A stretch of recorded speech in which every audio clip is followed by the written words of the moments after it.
Guarantee guarantee guarantee ಇದು guarantee news. ಸುದ್ದಿ ಖಚಿತ, ನ್ಯಾಯ ನಿಶ್ಚಿತ. ರಾಜ್ಯ ಬಿಜೆಪಿಯ ಬಣಬಡಿದಾಟಕ್ಕೆ ಬ್ರೇಕ್ ಹಾಕುವಂತಹ ಸಂದರ್ಭ ಎದುರಾಯ್ತಾ?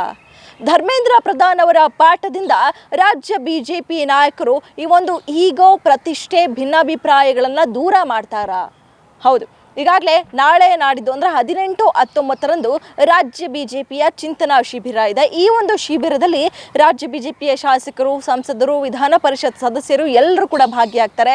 2 ದಿನಗಳ ಕಾಲ ಶಾಸಕರಾಗಿ, ಸಂಸದರಾಗಿ ಯಾವ ರೀತಿಯಾಗಿ ಕಾರ್ಯನಿರ್ವಹಿಸಬೇಕು, ಯಾವ ರೀತಿಯಾಗಿ ಒಂದು ಪಕ್ಷದಲ್ಲಿ ಇದ್ದಾಗ ಯಾವ ರೀತಿಯಾಗಿ ವರ್ತಿಸಬೇಕು, ಎಲ್ಲದರ ಅಂದರೆ ಈ ಒಂದು ಪಾಠಗಳ ಜೊತೆಗೆ ಒಂದರ ಮಟ್ಟಿಗೆ ರಿಲ್ಯಾಕ್ಸೇಷನ್ ಅಂತಾನೆ ಹೇಳ್ಬೋದು. 2 ದಿನಗಳ ಕಾಲ ಎಲ್ಲ ಶಾಸಕರಿಗೂ, ಸಂಸದರಿಗೂ ರಿಲ್ಯಾಕ್ಸೇಷನ್ ಅನ್ನುವಂಥ ಶಿಬಿರ ಅಂದರೆ ಈ ಒಂದು ಚಿಂತನಾ ಶಿಬಿರ ನಡೆಸಲಾಗುತ್ತೆ. ಪ್ರತಿ ವರ್ಷವೂ ಕೂಡ ಈ ಒಂದು ಚಿಂತನಾ ಶಿಬಿರ ನಡೆಸಲಾಗುತ್ತೆ. ಈ ಒಂದು ಚಿಂತನಾ ಶಿಬಿರದಲ್ಲಿ ಈ ವರ್ಷ ಕೇಂದ್ರ ಸಚಿವರಾದಂತಹ, ಅದೇ ರೀತಿಯಾಗಿ ಚುನಾವಣಾ ಚಾಣಕ್ಯರಾದಂತಹ ಅಮಿತ್ ಶಾ ಅವರ ಶಿಷ್ಯ ಎಂದೇ ಗುರುತಿಸಿಕೊಂಡಿರುವಂತಹ ಧರ್ಮೇಂದ್ರ ಪ್ರಧಾನ್ ಅವರು ಭಾಗಿಯಾಗ್ತಾ ಇದ್ದಾರೆ. ಹೌದು, ಈಗಾಗಲೇ ಇಂದು ಮಧ್ಯಾಹ್ನ 3 ಗಂಟೆಗೆ ಧರ್ಮೇಂದ್ರ ಪ್ರಧಾನ್ ಅವರು ಬೆಂಗಳೂರಿಗೆ ಬಂದು ಇಳಿದಿದ್ದಾರೆ. ಧರ್ಮೇಂದ್ರ ಪ್ರಧಾನ್ ಅವರನ್ನ ವಿಪಕ್ಷ ನಾಯಕರಾದಂತಹ ಆರ್ ಅಶೋಕ್, ಅದೇ ರೀತಿಯಾಗಿ SR ವಿಶ್ವನಾಥ್ ಎಲ್ಲರೂ ಕೂಡ ಸ್ವಾಗತಿಸಿಕೊಂಡಿದ್ದಾರೆ.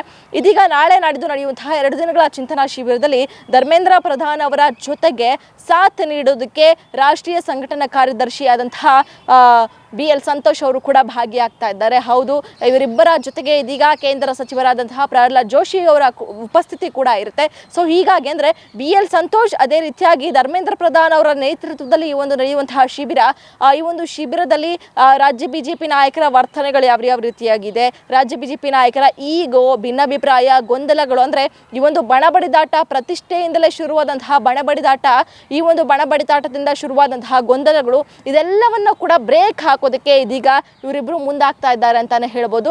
ಇದರ ಜೊತೆಗೆ ನಾಯಕತ್ವ ಬದಲಾವಣೆ, ಹೌದು, ಈ ಒಂದು ರಾಜ್ಯ ಬಿಜೆಪಿಯ ನಾಯಕತ್ವ ಬದಲಾವಣೆ ವಿಚಾರವಾಗಿಯೇ ಸೊರಗಿ ಹೋಗಿದೆ ಅಂತಾನೆ ಹೇಳ್ಬೋದು ರಾಜ್ಯ ಬಿಜೆಪಿ. ಯಾಕಂದರೆ ಕಳೆದ 4-5 ತಿಂಗಳಿಂದಲೂ ಕೂಡ ರಾಜ್ಯಾಧ್ಯಕ್ಷರ ಬದಲಾವಣೆ ಆಗುತ್ತೆ ಇವತ್ತು ನಾಳೆ ಅನ್ನುವಂತಹ ವಿಚಾರಗಳೇ ಬರ್ತಾ ಇತ್ತು. ಆದರೆ ಇವತ್ತಿನ ದಿನದವರೆಗೂ ಕೂಡ ರಾಜ್ಯಾಧ್ಯಕ್ಷರ ಬದಲಾವಣೆ ಆಗಿಲ್ಲ. ಯಾವಾಗ ಹೈಕಮಾಂಡ್ ಮಾಡುತ್ತೆ ಅನ್ನುವಂತಹ ವಿಚಾರವನ್ನು ಕೂಡ ಕಾದುಕೊಳ್ತಿದ್ರು. ಸೊ ಹೀಗಾಗಿ ಇವತ್ತು ನಾಳೆ ಅನ್ನುವಂತಹ ವಿಚಾರದಲ್ಲೇ ರಾಜ್ಯ ಬಿಜೆಪಿಯ ಸಂಘಟನೆ ಕುಗ್ಗಿ ಹೋಗಿದೆ.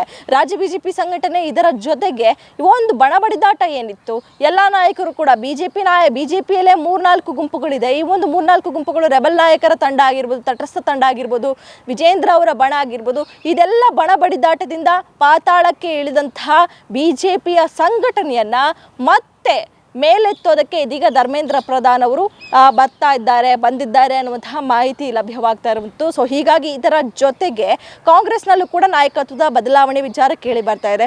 ಅಲ್ಲೂ ಕೂಡ ರಾಜಣ್ಣ ಅವರ ರಾಜೀನಾಮೆ ಆಯಿತು. ಇದರ ಜೊತೆಗೆ CM ಸಿದ್ದರಾಮಯ್ಯನವರ ಬದಲಾವಣೆ ಆಗುತ್ತೆ, KPCC ಅಧ್ಯಕ್ಷರ ಬದಲಾವಣೆ ಆಗುತ್ತೆ ಅನ್ನುವಂತಹ ನಾಯಕತ್ವದ ಬದಲಾವಣೆ ಏನಿದೆಯೋ ಇದನ್ನು ಯಾವ ರೀತಿಯಾಗಿ ರಾಜ್ಯ ಬಿಜೆಪಿ ನಾಯಕರು ಬಳಸ್ಕೊಳ್ಬೇಕು, ಯಾವ ರೀತಿಯಾಗಿ ತಂತ್ರಗಾರಿಕೆಯನ್ನು ಮಾಡಬೇಕು. ಈಗಾಗಲೇ ಕಾಂಗ್ರೆಸ್ನ ನಾಯಕತ್ವದ ಬದಲಾವಣೆ ವಿಚಾರವಾಗಿಯೇ ಕಾಂಗ್ರೆಸ್ನಲ್ಲಿ ಸಾಕಷ್ಟು ಗೊಂದಲ ಉಂಟಾಗಿದೆ.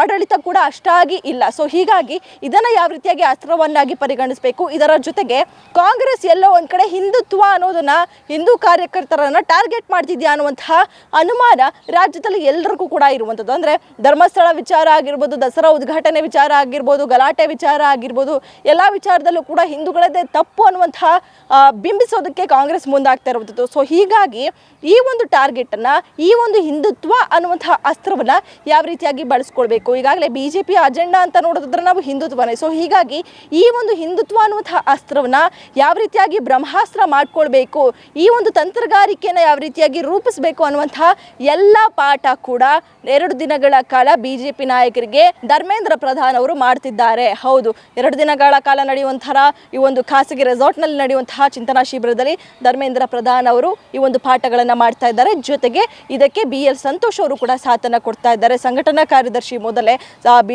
BL ಸಂತೋಷ್ ಅವರ ಸಂಘಟನೆ ಬಗ್ಗೆ ಮತ್ತೊಂದು ಪದಾನೇ ಇಲ್ಲ ಅಂತ ಹೇಳ್ಬೋದು, ಅಷ್ಟರ ಮಟ್ಟಿಗೆ ಇರುವಂತಹ ಸಂಘಟನೆ. ಸೊ ಹೀಗಾಗಿ ಇವರಿಬ್ಬರು ಈ ಒಂದು ರಾಜ್ಯ ಬಿಜೆಪಿಯ ಬಣಬಡಿದಾಟಕ್ಕೆ ಬ್ರೇಕ್ ಹಾಕ್ತಾರೆ. ಯಾಕಂದರೆ ಹೈಕಮಾಂಡ್ ಮಟ್ಟದಲ್ಲೇ ಆಗದೇ ಇರುವಂತಹ ಒಂದು ಬಣಬಡಿದಾಟಕ್ಕೆ ಬ್ರೇಕ್, ಅಂದರೆ ಹೈಕಮಾಂಡೇ ಒಂದು ಬಣಬಡಿದಾಟಕ್ಕೆ ಬ್ರೇಕ್ ಹಾಕಬೇಕು ಅಂತ ಸಾಕಷ್ಟು ಪ್ರಯತ್ನಗಳನ್ನು ನಡೆಸ್ತು, ಆದರೆ ಯಾವುದೂ ಕೂಡ ಸಫಲ ಆಗಲಿಲ್ಲ. ಸೊ ಹೀಗಾಗಿ ಇವರಿಬ್ಬರ ಪ್ರಯತ್ನ ಸಫಲ ಆಗುತ್ತಾ ಅಥವಾ ವಿಫಲವಾಗುತ್ತಾ ಅಂತ ಸಹ ಕಾದು ನೋಡಬೇಕಾಗಿದೆ. ಕ್ಯಾಮ್ರಾ ಪರ್ಸನ್ ಲಕ್ಷ್ಮೀಕಾಂತ್ ಜೊತೆ ಕವನ Shivanna, guarantee news, Bengaluru. Guarantee news, ಸುದ್ದಿ ಖಚಿತ, ನ್ಯಾಯ ನಿಶ್ಚಿತ.